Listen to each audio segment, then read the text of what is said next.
My human husband seemed weak until our ship was attacked. Part 1. The Fragile One. Valera had seen a lot of strange things in her life. She had visited 16 star systems. She had studied creatures that breathed fire and plants that could think. She had once held a rock that was older than most suns. She was not the kind of person who got surprised easily, and yet somehow she had ended up married to a human. His name was Cole Harmon. He worked as a cargo officer on a deep space freighter called the Ardent Star. He was not tall. He was not broad. He had soft brown hair that never sat flat in the mornings, no matter how many times he pushed it down. He laughed too hard at his own jokes. He cried during old films about animals. And he once spent an entire evening trying to teach Valera how to make something called a grilled cheese sandwich, and when it burned, he laughed until his eyes watered. He was, in almost every way she could measure, a gentle and soft creature. Valera's people were the Cathari. They came from a world with heavy gravity and thin air and storms that lasted for months at a time. Their bodies were built for survival. They had 4 arms, 2 strong legs, and a bone structure dense enough to survive falls that would kill most other species. They did not bruise easily. They did not get sick often. A Cathari child was stronger than an adult human, and this was not said with cruelty. It was simply a fact. So when Valera looked at Cole, her warm, funny, soft-handed husband, she felt a kind of quiet love mixed with a quiet worry. She loved him the way someone loves a thing that is precious and fragile. She never said this out loud. She would never hurt his feelings that way. But somewhere in the back of her mind, she had built a picture of him. And in that picture, Cole Harmon was the kind of person who needed looking after. Her colleague Mix, back on Cathar, had said it plainly during a call after the wedding. "Humans are so breakable," Mix had said, leaning toward the screen with genuine concern. "They bruise if you hold them too hard. Their bones crack. I once saw a human walk into a doorframe and fall down, making a sound like a frightened bird." Valera had smiled politely. She could not argue with any of it. She had watched Cole in their first year together on the Ardent Star, a struggle to carry a medium-weight supply crate that she could lift with 2 fingers of her lower hand. She had watched him get a small cut on his finger from a piece of packing material and spend 10 minutes looking for a bandage. She had sat beside him for 3 full days while he lay in bed with a chest cold, buried under 2 blankets, asking her in a weak voice if she could bring him soup. The Cathari did not get chest colds. Their immune systems were built like walls. A virus that put a human in bed for days would give a Cathari nothing more than a slightly sore throat for an afternoon, if anything at all. Valera had brought him the soup. She had sat with him. She had even watched one of his sad animal films with him because it seemed to help. And she had felt, during all of it, as a steady and certain sense that she was the stronger one in this partnership, that when trouble came, she would be the one standing between Cole and whatever the trouble was. She had decided this so completely and so quietly that she had almost stopped noticing she believed it. The Ardent Star was a working freighter. It was not glamorous. It ran a route called the Cathara Corridor, connecting 14 systems in the outer rim.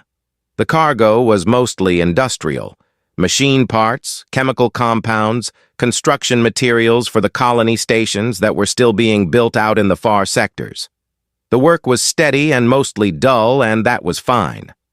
Most people on ships like this did not want excitement. They wanted regular pay and a safe passage and a bunk that was theirs. The crew was a mixed group, which was normal for a ship of this kind. 8 humans, 6 Cathari, 4 Torvans, 3 Shen navigators, and a few others whose species Valera had spent some enjoyable hours cataloging in her personal research notes. Captain Lou Graves ran the ship. She was a human woman in her early 60s, with short gray hair and a voice that could be heard clearly across 3 decks, without any need for a communicator. She had been running freighters for 30 years. She did not raise her voice often, which meant that when she did, everyone stopped what they were doing immediately. Cole had been on the Ardent Star for 2 years before Valira joined as the ship's xenobiologist. She had noticed him almost right away, though not because he was impressive in any obvious sense. And she noticed him because he was always in the middle of something social, always sitting with someone, always listening. The Torvins, who were known for being cold and difficult with outsiders, ate their meals near him. The Shen navigators, who almost never left their section of the ship, occasionally drifted to the common area just to be nearby when Cole was talking. She had asked one of the Shen, a navigator named Pava, about it one evening. "He tells good stories," Pava had said simply. She had asked Drag, the head Torvan mechanic, the same question a few days later. "He listens," Drag had said, without looking up from his work. Both things were true. Cole asked real questions. He remembered small details about people, that Dreig's youngest had recently gone through its first molting, that Pava had received difficult news from home about a place they cared about. He remembered these things not because he was trying to be clever, but because he actually cared, and people could feel the difference. But none of that made him physically capable. None of that changed the fact that he had, 3 months into Valira's time on the ship, slipped on a wet deck plate during a loading operation at Mako Station and fractured his wrist in 2 places. He had spent nearly 2 weeks in the medical bay, quiet and embarrassed, telling anyone who visited that it was not a big deal. Valira had visited every day. She had not made a thing of it. But inside, the quiet picture of him had grown a little more detailed, a little more certain. Her husband was warm and kind and funny and genuinely one of the best people she had ever met. He was also someone who slipped on wet floors and ended up in the medical bay. He was someone who needed looking after. This was what she believed, fully and without question. It was not unkind. It was just what the facts seemed to show. She was very good at reading facts. She had built a career on it. She had 17 published research papers and a reputation for careful, precise observation. She had also, it would turn out, made one of the largest observational errors of her professional life. She just did not know it yet. My human husband seemed weak, until our ship was attacked. Part 2. Ordinary days. Life on the Ardent Star had a rhythm to it. Wake up. Check the cargo status, eat in the common area, work your shift, sleep, do it again. The Cathara corridor was not a dangerous route, not by the standards of the Outer Rim. It was busy and commercial and mostly calm. The bigger risks were mechanical. A coolant failure here, a docking error there, not the kind of dramatic threats that people told stories about. Most shifts passed without anything worth writing down. Valira found that she liked it. Her work kept her busy. There was always something new to observe, some detail about one of the crew species she had not fully documented, some odd biological reaction to the ship's recycled air that deserved a note. She had filled 3 personal research journals since joining the Ardent Star, and she was halfway through a 4th. She also found that she liked watching Cole. This sounds stranger than it was. She was a scientist. Observation was what she did. And Cole Harmon, she had come to understand, was actually quite interesting to observe, even if he did not look like much at first glance. He had a way of moving through the ship that she had started to notice more carefully over time, not because it was dramatic or impressive, but because it was consistent. When they docked at an unfamiliar station, Cole's eyes moved differently than they did on a station they knew well. He looked at exits first. He noted where the other people were standing. He positioned himself, without making anything of it, so that he was never facing away from the main doors. Valira had initially read this as nervousness. A social habit, perhaps, something left over from wherever he had grown up. She had filed it away without thinking too deeply about it. There were other small things. Cole knew the emergency protocols for the Ardent Star the way most people knew their own quarters. Not because he had studied them recently, but because he had learned them early and kept them current. He could tell you, without checking, where every emergency supply locker was located on every deck. He knew which corridor sections had manual override locks and which ones could be sealed from the internal panel by the cargo office. He knew the cycle time on the emergency bulkheads. Velira had assumed, when she noticed this, that he was simply conscientious. A careful worker. The kind of person who read the full manual instead of skimming it. She had not looked deeper than that. In the common room, Cole was the social center of the crew without appearing to try. He made bad coffee every morning and everyone drank it anyway because refusing felt somehow wrong. He organized a weekly game that half the ship turned up for. A complicated thing involving cards and small tokens that he had taught himself from an old book and then adapted so that species with different numbers of hands and fingers could all play. The Torvans were devastatingly good at it. The Shen navigators cheated in ways that were so subtle nobody could prove it. Cole lost regularly and seemed genuinely delighted every time. Cargo Officer Diane Poole was the other human Velira knew best on the ship. Diane was a short, sharp-eyed woman who had been running cargo operations since before Velira had finished her first degree. She had a memory for freight manifests that Velira found almost unsettling. She could close her eyes and tell you the weight and position of every crate in the hold, accurate to within a few kilograms, without checking a single display. How do you do that?" Velira had asked her once. Diane had shrugged. "I just picture it," she said. "It's all still in there." She tapped the side of her head. Engineer Pete Calloway slept 4 hours at a stretch, maximum, and used the other 20 to be in the engine room. He spoke to the reactor the way some people spoke to old animals, quietly, patiently, as though it might answer if he used the right tone. He had kept the Ardent Star running through 3 situations that most engineers would have called unrecoverable, and he accepted the credit for this with visible discomfort, and then went back to the engine room. Navigator Laura Fenn, as far as Velira could determine, never fully slept. She was always awake when Velira passed the bridge, always running numbers, and always making small adjustments to the route that she documented in a personal log that nobody else had ever read. Humans were strange. Velira had known this in an academic sense before she joined the Ardent Star. She had read the research papers. She knew the data on human endurance, on their unusual pain tolerance, on the way their bodies adapted to hostile conditions in ways that other species' bodies simply did not. She knew that humans had evolved on a world full of things trying to eat them, and that this had produced a species with deep and unpredictable reserves. But knowing something in an academic sense and seeing it in the people around you every day were 2 different things. And what Velira saw every day was Cole being gentle, and Diane being sharp, and Pete being obsessive, and Laura being sleepless, and none of it adding up to anything she would have called dangerous. She saw, in other words, the surface, and the surface was soft. One afternoon, about 6 weeks before the attack, she and Cole were in the cargo hold, running a routine inventory check. It was dull work. He was reading numbers off a scanner and she was confirming them against the manifest on her pad. They had been doing it for about an hour when he stopped, mid-number, and tilted his head slightly.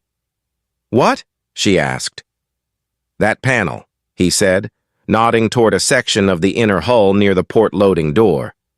"The seal around it has changed color. Just a little. It was grayer last week." She looked. She could barely see what he was pointing at.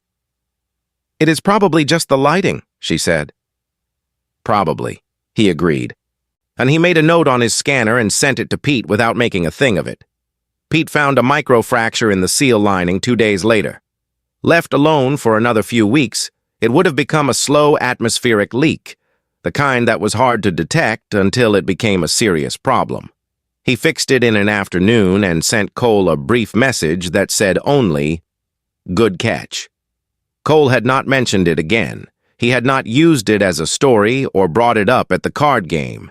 He had just seen it and noted it and moved on. Velira had added it to her private observations without fully understanding what she was observing.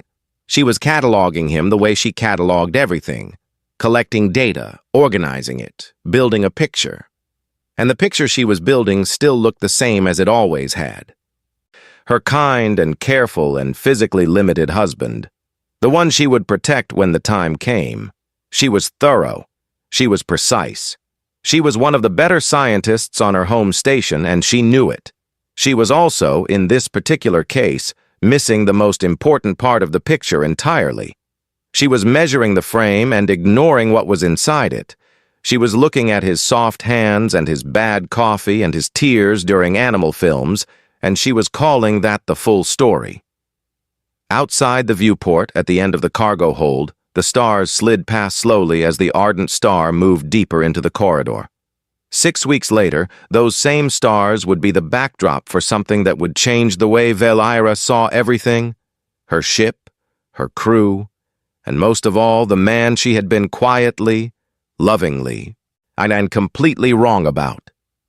My human husband seemed weak until our ship was attacked. Part 3.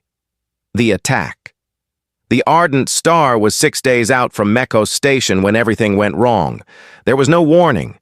One moment the ship was moving through the corridor the way it always did. Steady, quiet, the low hum of the engines running under everything like a heartbeat.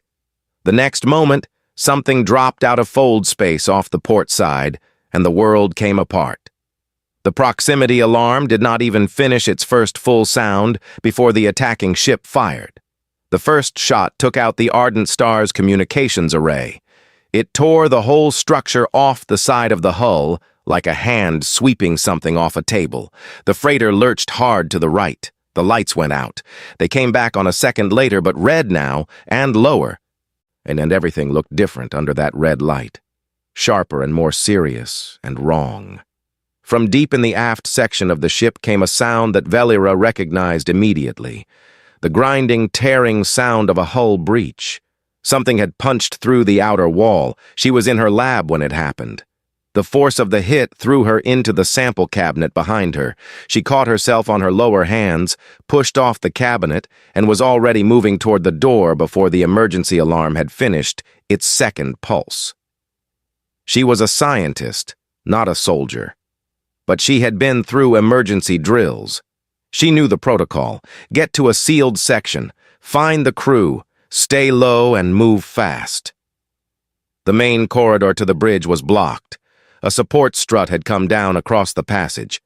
It bent and wedged at an angle that would take tools and time to clear. She turned and went the other way, down toward the lower decks, moving through the red-lit ship at a pace that no two-legged crew member could have matched. Her 4 legs carrying her quickly and low along the corridor floor. She was heading for the cargo hold. It was the largest sealed space on the lower decks. Good walls, interior blast doors, and enough room to gather people.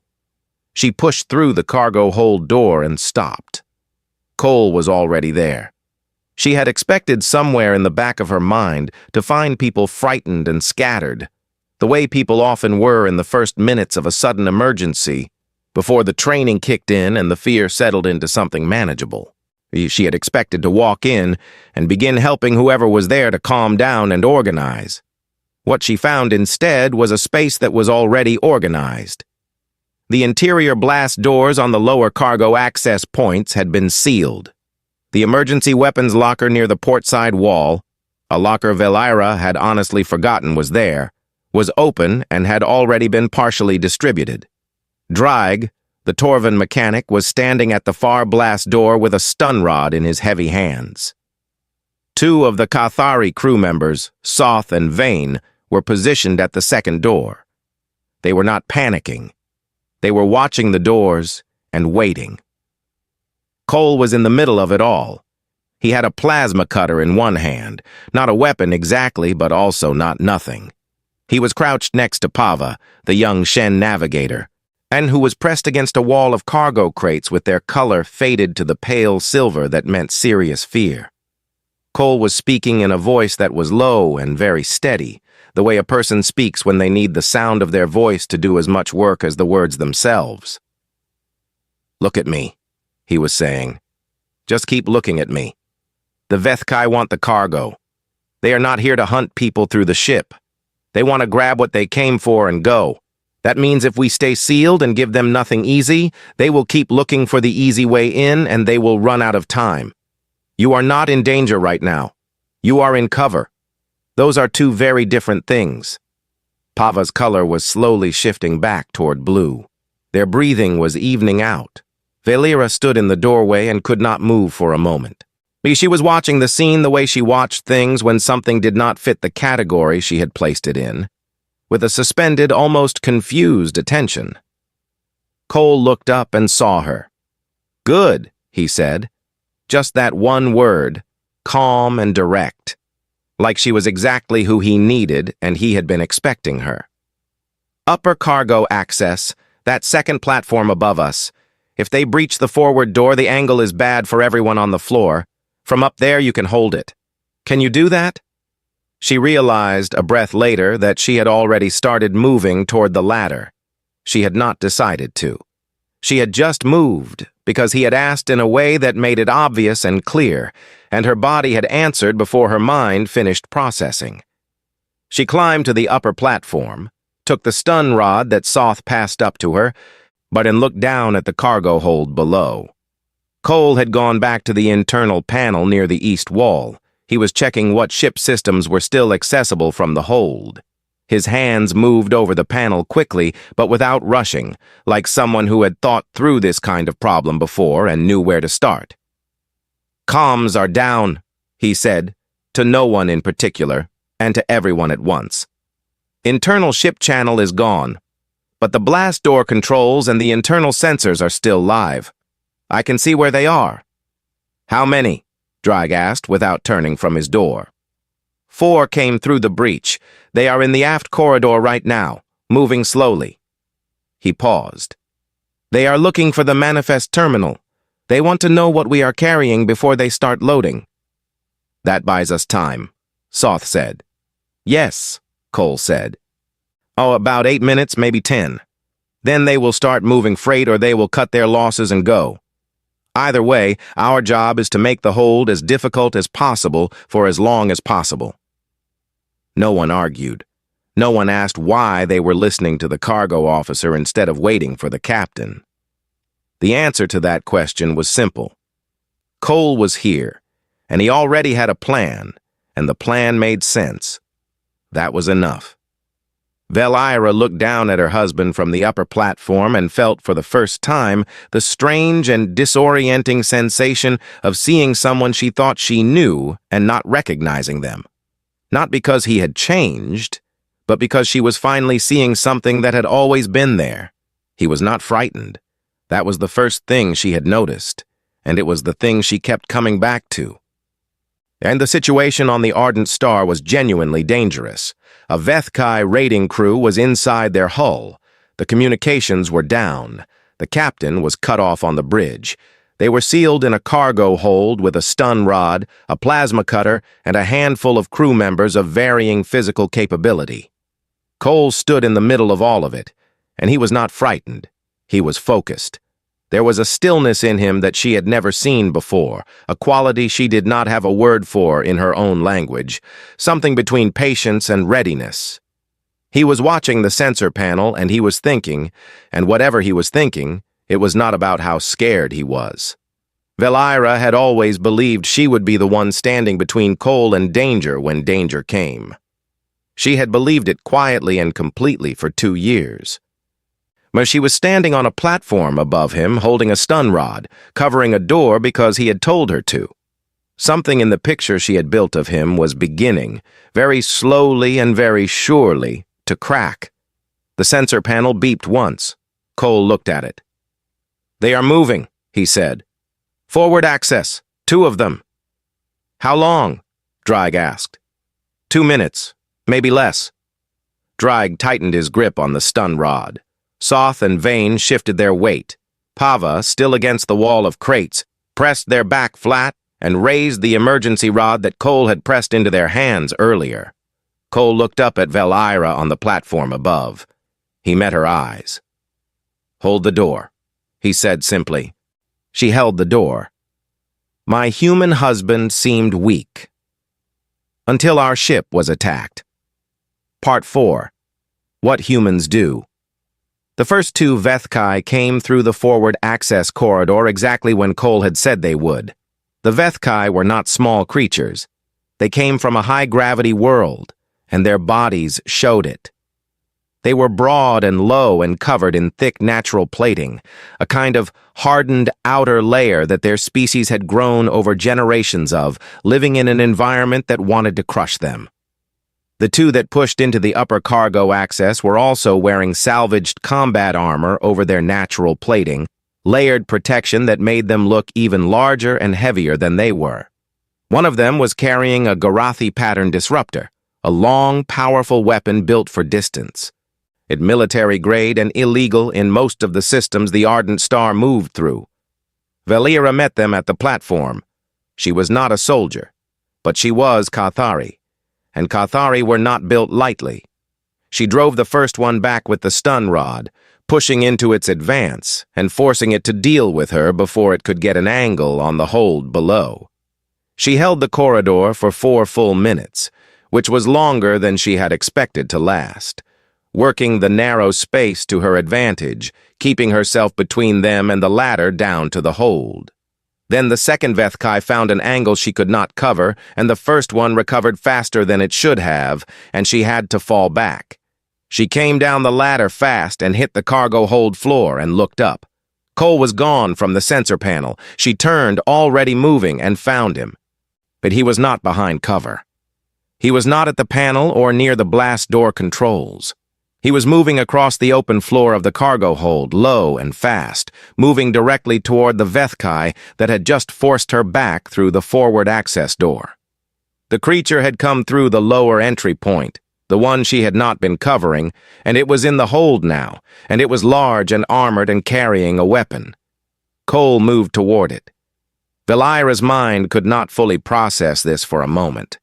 Every instinct she had said, move away from the armored creature with the weapon. Every sensible piece of thinking said the same thing. Cole went the other direction, and he went quickly, and he went without any hesitation at all. And as though this was simply the obvious response, and he had decided on it before she had finished falling back down the ladder. The Vethkai did not know what to do with this. That was the truth of it, and Velira would think about it many times afterward. The creature's combat calculations had not included a soft biped rushing toward it. It had expected the biped to retreat, to cover, to try and put distance between them. That was what prey did. That was what every instinct about small, soft creatures said they would do. Cole did not do that. He got inside the reach of the disruptor, which was a long weapon and useless in very close quarters, and what happened next was brief and very direct, and ended with the Vethkai on the floor of the cargo hold making a sound like bending metal. Velira stood 4 meters away and stared. Cole stood up from the floor. He had a cut on his lip that was already bleeding down his chin. He was breathing harder than normal. He took one short breath, then another, steadied himself, picked up the fallen disruptor, looked at it once, then crossed the hold and handed it to Drag, because Drag had the upper body mass to handle its weight properly. "That door," Cole said, pointing at the east blast entry. 2 minutes. Then he went back to the sensor panel. Drag looked at the disruptor in his hands. He looked at Cole's back. He said nothing, but moved to the east blast door and positioned himself there, and exactly 120 seconds later, the door shook as something heavy tested it from the other side, and then it opened, and the second Vethkai came through, and Drag was waiting with its own weapon. That Vethkai did not get back up either.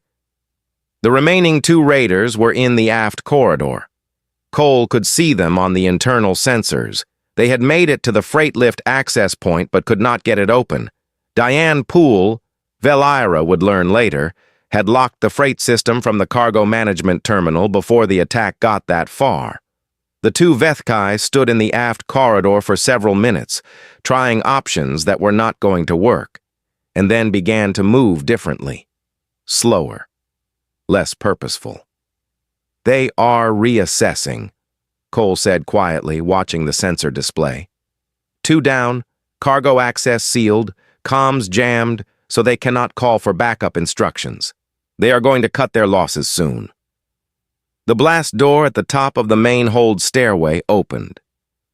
Captain Lou Graves came through it with her personal sidearm out, a head wound above her left eye that had bled down the side of her face and dried there, and an expression that suggested she had come through 3 decks of a compromised ship on her own and was not particularly interested in discussing it.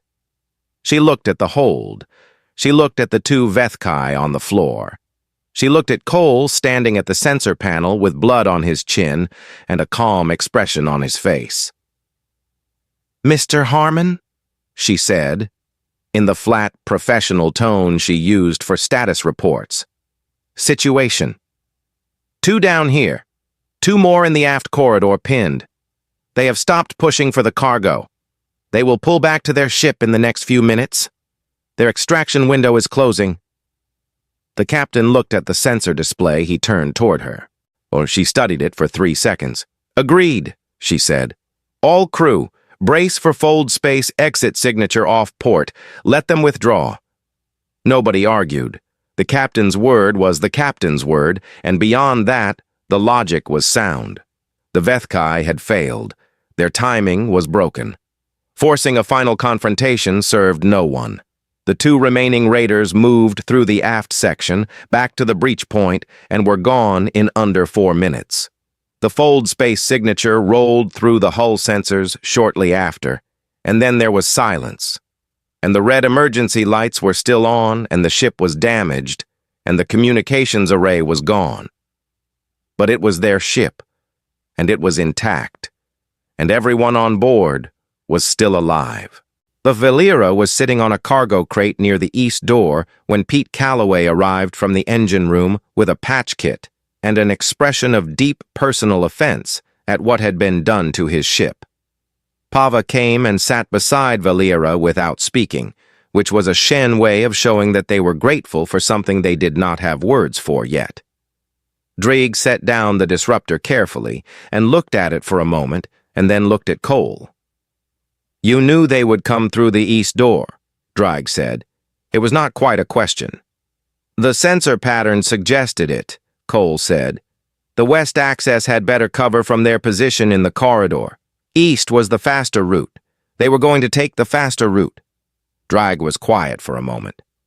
"How did you know they would not just shoot you?" Cole glanced down at his lip, untouched it briefly, and looked back at Drigg. "The disruptor is a distance weapon. Inside 4 meters, it is basically useless. I just had to get inside 4 meters before they recalibrated their approach." "That is a very small margin," Drigg said. "Yes," Cole agreed. He did not seem particularly bothered by this. Valera watched this exchange from the cargo crate and felt the crack in her picture of Cole grow wider. It was not shattering. It was changing. The way something changes when you finally see the whole shape of it and understand that what you had been looking at before was only one part. Later, in the medical bay, while the bone knitter worked on his cracked ribs, 2 of them, she was informed, the likely fractured in the first lurch of impact when he had braced a cargo crate to keep it from coming down on Pava. She sat next to him and was quiet for a long time. "You knew what you were doing," she said finally. "The whole time." He looked at the ceiling. "Mostly," he said. "Not every part. But enough." He turned his head to look at her. "Yeah," he said. "Enough. My human husband seemed weak until our ship was attacked." Part 5. What she understood. In the days after the attack, the ardent star moved slowly. The communications array was gone, which meant they were running on local ship channels only until they could reach a station with the parts to repair it. The secondary hull breach had been sealed by the ship's emergency polymer system, but Pete Calloway had put a repair team on it anyway. and because he did not trust polymer seals the way he trusted proper welds, and because he needed something to be angry at. The ship's structural diagnostics were running continuous scans. Everyone was tired. Most of the crew had not slept properly in 2 days. But they were alive. All 31 of them. Not a single life lost. Valera spent the first full day after the attack in her lab, and she did not do any work. She sat at her desk and looked at her notes and thought. This was not unusual for her. She was the kind of person who needed to sit with things before she could process them properly. She had always been this way. Her first supervisor on Cathar had called it her best quality and her most frustrating one, sometimes in the same sentence. She went through her personal research journals, the ones she kept as a scientist, that not a diary, careful records of observations, small notes on details that caught her attention, things she had seen and filed away meaning to return to later. She had 3 full journals from her time on the Ardent Star. She went back through all of them, from the beginning, reading slowly. The evidence was there. She could see it now, clearly and without any real room for argument. The way Cole moved through unfamiliar stations, the way he always found the exits first, the position he took in any room he was not sure about, the emergency protocol knowledge, the hull seal observation that had led Pete to the microfracture. Dozens of small, consistent details that she had collected and filed and then labeled incorrectly. She had been calling them conscientiousness, habit, personality quirks of a careful person, that she had been measuring the wrong things entirely. On the second day, she went to find Pete in the engine room. He was lying under the secondary coolant manifold doing something complicated with a wrench, and he greeted her by sliding out, looking up at her, and waiting with the patience of a person who has learned not to assume what a conversation is going to be about. "Did you know," she asked, "what Cole was like in a situation like that?" Pete sat up fully.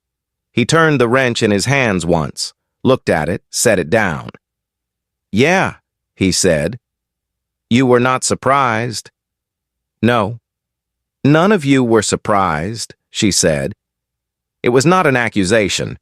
It was an observation, and it surprised her a little even as she said it. She had been in the hold with the others. She had seen Drag follow Cole's direction without hesitation, and not because Cole outranked him, but because something in the way Cole moved and spoke and decided things made following him feel like the obviously correct response. She had not seen surprise in any of them. She had seen trust. And that trust had not come from nowhere. It had been built quietly, over time, the way real trust always was. "He does not want people thinking of him as the emergency option," Pete said. "He wants to be the card game guy, the bad coffee guy, the one who remembers your kid's name and asks the real questions." He paused. "That is who he chose to be. The other part of him just lives in the background." Valera looked at him carefully. "You make it sound like 2 separate things. Maybe they are. Maybe they are not." Pete picked up the wrench again. "I just know that when things went bad, I was not worried about Cole. I was worried about the ship. That is not an accident." She thought about that for a long time. She went back to her lab and opened a new journal page. She wrote at the top of it, "Error in primary classification." Then she sat back and wrote out everything she had observed correctly and everything she had interpreted incorrectly, the way she would have done for any research error. Clean and honest, and without making excuses for herself. She was not the kind of scientist who softened her own mistakes to feel better about them. If she had made an error, she wanted to understand the exact shape of it. The exact shape of this one, she found, was this. She had measured Cole's softness and gentleness and warmth and called that the whole of him. She had seen the surface and decided it was also the depth. She had done this not because she was careless, but because the surface was so genuinely warm and present that it had not occurred to her that there was something else beneath it, something older and quieter, and very different in character. Humans, she was beginning to understand, were built in layers. The ones she knew, Cole and Diane and Pete and Laura, all had this quality to some degree. A surface that was real and genuine and not a performance, and beneath it, something that had been shaped by a harder world and had not gone away just because the world around them had gotten softer. Something that waited, without announcing itself, until it was needed. Cole had grown up in a place that was not safe. He had told her this once, briefly, and she had noted it and not asked deeper because he had not offered deeper, and she respected that. But she understood now that it had not made him hard or cold the way difficult childhoods made some people hard and cold. It had made him capable. It had added something to him that sat under the warmth the way bones sat under skin, invisible until the pressure came, and then the only thing that mattered. On the fourth day after the attack, Valera found Cole in the common room. He was sitting with Pava listening to a long and detailed story about the oceanic protected current on Pava's home world. A subject that had been causing Pava significant distress for several months, and that Cole had apparently been helping them navigate through careful listening and genuine interest and occasional questions that helped Pava sort through what they actually felt about the situation. He looked up when Valera sat down across from him. He saw something in her face. She was not sure what exactly, but he was always good at reading her even when she was not trying to be readable. And he waited. "I have been thinking about the category," she said. "The wrong one," he said, not as a question. He already knew. "Yes." She folded two of her hands together in the Cathari gesture for considered acknowledgement. "I built a picture of you. Early on. I was very thorough about it, which is almost worse, because I used real observations and then I drew the wrong conclusion from them." He was quiet and listening in the way that he listened, fully and without preparation. "I measured your softness," she said, "and I called it the whole of you. I decided you were someone who needed protecting. I believed this completely, and I did not notice that I believed it, which is the kind of error that is very hard to catch because you are not looking for it." Cole looked at her for a moment. "And now?" "Now I am correcting it." She looked at him directly. "You are not someone who needs protecting. You are someone who protects things. Those are not the same." He was quiet for a moment. Outside the viewport, the stars moved slowly past, and the Cathara corridor opened out ahead of the ardent star the way it always did, wide and deep and mostly calm. "I am also the bad coffee guy," he said. "Yes," she agreed. "You are also that. And the card game guy. The card game you invented specifically so that species with 4 arms could play it more easily," she said. "Yes, I know." He smiled. It was the same smile he had always had, open and a little crooked and completely unguarded, the smile of a person who had decided long ago to let people see him clearly and had not regretted it. "For what it is worth," he said, "I always knew you could hold that door. I was not worried about you." "I know," she said. "I was worried about you. That is the difference." "Not anymore?" She considered this the way she considered all serious questions, carefully and without rushing to the comfortable answer. "I will always worry about you," she said. You bruise easily. Your bones crack. You got a chest cold last winter and spent 3 days in bed asking for soup. That was a bad chest cold. You will get another one. I will bring you soup again. That has not changed." She looked at him steadily. "But I am not worried that you cannot handle what the world puts in front of you. That part has changed." Pava, who had been listening to this entire exchange with the kind of open and unashamed attention that Shen considered perfectly polite, made a soft clicking sound that meant something along the lines of, "I am glad I got to witness that." Cole reached across the table and took Velira's lower hand in both of his. His grip was careful and gentle, the way it always was. He had always known exactly how firm to be without being told. She understood now that this was not an accident either. He understood what her hands were capable of. He understood what his were capable of.